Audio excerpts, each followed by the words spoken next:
Hey everyone, I'm here today taking a look at the Mattel Jurassic World Hammond Collection Dilophosaurus based on its Rebirth design. And I'm really glad Mattel have given us this because I missed out on the original Dilophosaurus. I think a lot of people did. It seemed to be really hard to get hold of for some reason, and now it's ridiculously expensive on the aftermarket, so I'm probably never going to have one, which is a shame because I prefer that original design, which is based on Jurassic Park's Dilophosaurus, more than this one. But it's still just nice to have a Hammond Collection Dilophosaurus finally. See, compared to Jurassic Park, it's got like that orange crest on the top, and it's a far lighter, creamier sort of colour. I like the more vibrant look of the Jurassic Park one, but in general, this is still a nice Dilophosaurus. I don't know if it's just a repaint of the original, or if this is a completely new mould, because I don't have that original to compare, unfortunately.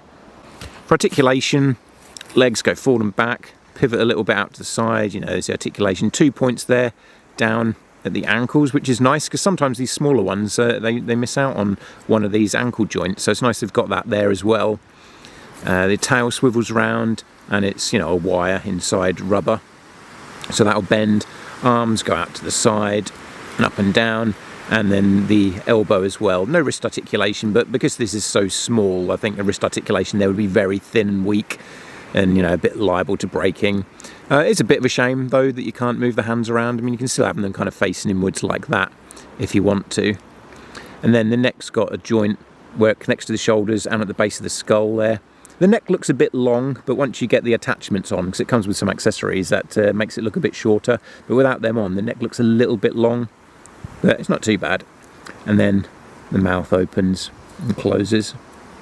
Now the two accessories both attached to the neck. You got this one, which is basically the frill when it's down, flush around the neck, and that just kind of clips underneath the jaw, and then the other part at the bottom there clips onto the neck, so it holds on really securely, so it clipped around there, and then it just pops off like that. And then you've got the frill, which you slide on, and it fits better if you slide it from underneath like that. And then that just goes around the neck like that as well, very simple. Very much like the old Kenner Dilophosaurus, where it was an easy clip on and off, and I like that. You don't have to take the head off to slide it on or anything like you did with the Amber Collection version, and it's not permanently attached like the mainline Dilophosauruses, which looked horrible with that like big ugly joint where the frill was connected on a hinge. Like, I think this looks really good, and I like how easy it is to slip the frill on and off.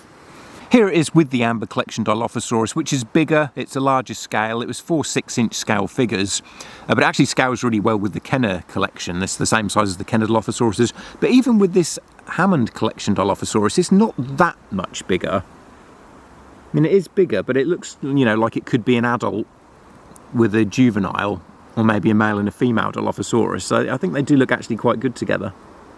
You can see the differences in the colours, because that Amber Collection one is based on Jurassic Park, and I do like it being more green like that.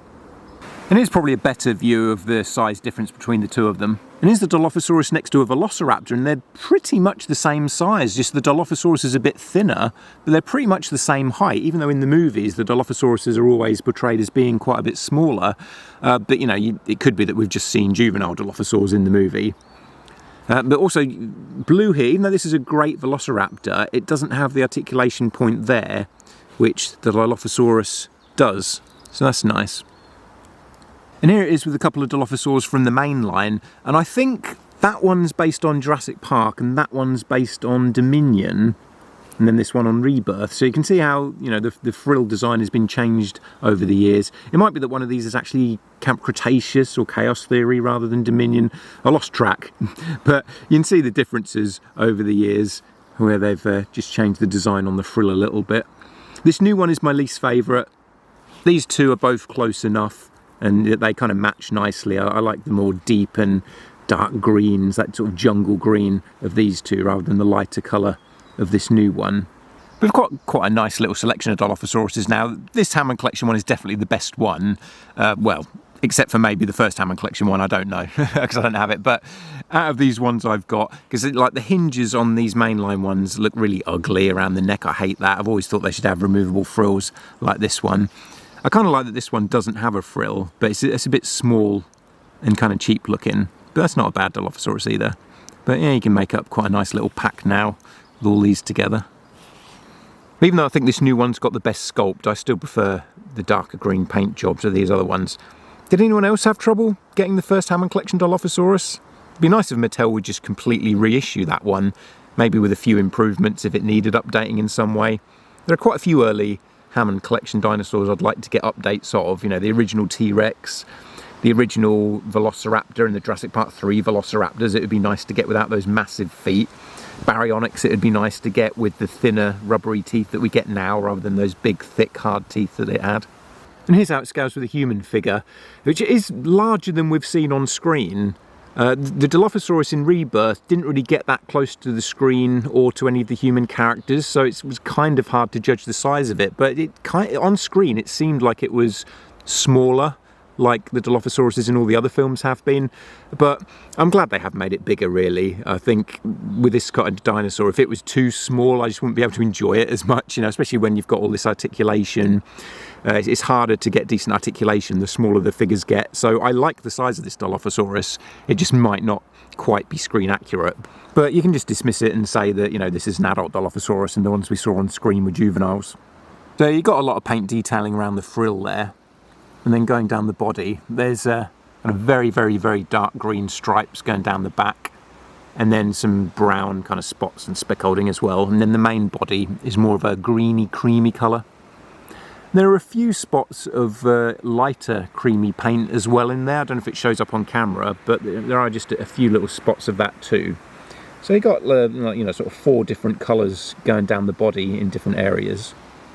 And all the nails are painted as well, even on the hands. Even though this is a very small dinosaur, they've gone to the effort of painting all the nails, which they don't always do on the bigger ones. I much prefer how it looks without this bit on. It just looks like he's got like a really long ginger beard, if you have that on going down his neck. So I think it looks better like that.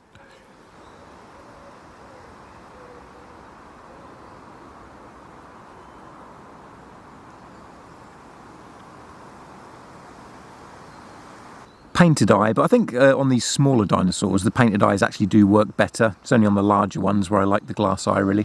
The head sculpt almost looks a bit velociraptor-y to me, just with a frill on the head like a Dilophosaurus, but I don't know, it's got a bit of a raptor-y look to me.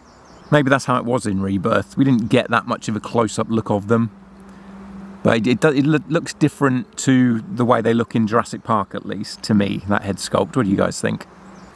So let me know what you guys think of this in the comments. I'm a bit biased because I prefer the Jurassic Park design, but this is still a nice Dilophosaurus. I think this is the first Rebirth dinosaur we've had in the line as well.